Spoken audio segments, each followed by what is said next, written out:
Shka.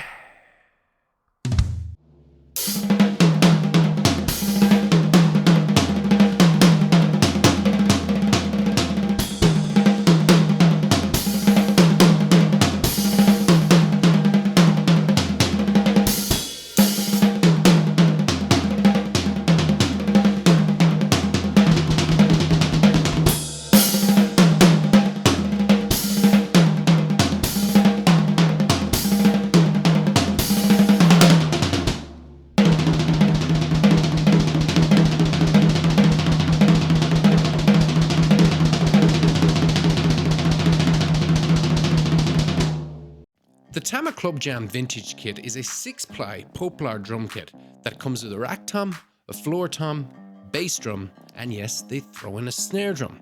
Also, you get a cymbal arm that's attached to the bass drum. Now, not only is that super cool, but it's ridiculously convenient.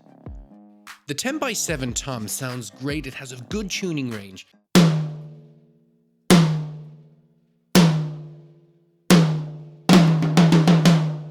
But it's absolutely terrible at holding tuning. For example, if you're playing a 3-hour show with a break in the middle, you're going to tune it up before, halfway through the first half, before you go back on for the second half, and halfway through the second half. Most probably because it's a 6-lug drum, but it's something that you need to know. The 14x7 floor tom is surprisingly good for its size. When you're playing it and it's in front of you, it sounds very deep, but for recording, it doesn't sound that great.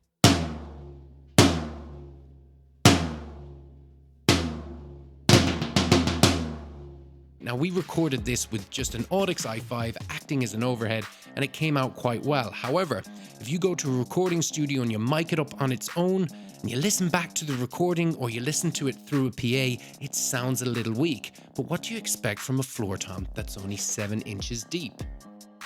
The 18x12, that's right, only 12 inches deep bass drum is great for this size.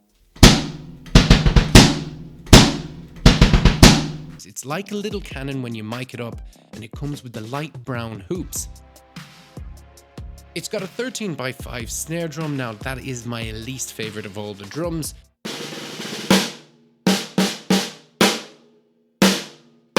It's got a good crack to it and it holds tuning okay.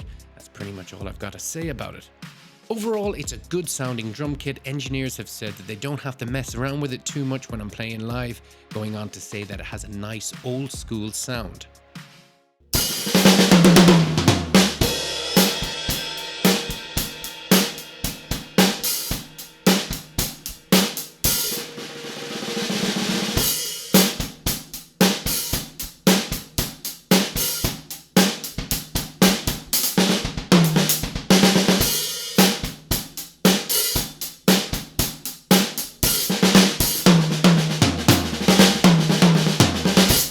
What's the stability of all the parts like? Now, this is very, very good. And to be honest, it's as good as some of the higher end kits that I have. The tom holder has a good range of movement. It's very strong and sturdy.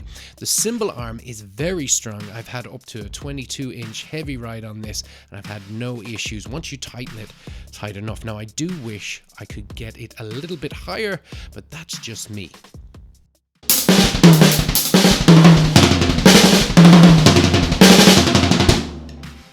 When we're talking about quality here, there was a few issues very early on after buying the drum kit.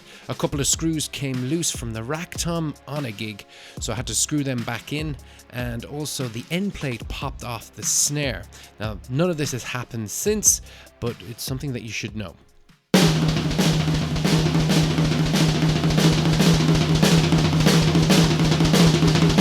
For aesthetics, it's got that cool vintage look. Now, the color I have here is aqua blue. Maybe a little fruity for some, but I think it's really, really cool. And if you don't like it, there's a few other ones you can pick from. People say that they like it, and I give it a 10 out of 10.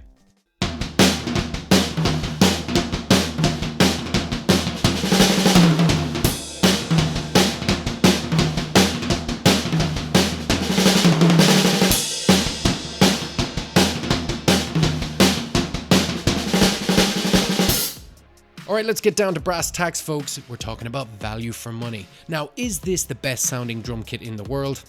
Absolutely not. But you're not buying it for that. You're buying it for the compactness. You're buying it so you can get in and out of venues in as little runs as possible and still at the end of the day have a pretty good sounding drum kit. And if that's what you're after, don't give this a second thought, just buy it.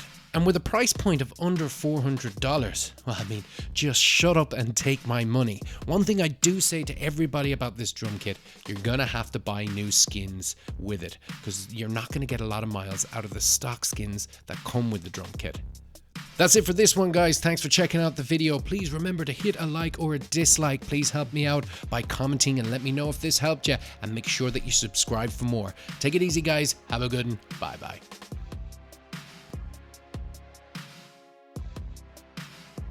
Guys, hit me up on Instagram, Facebook, and Twitter.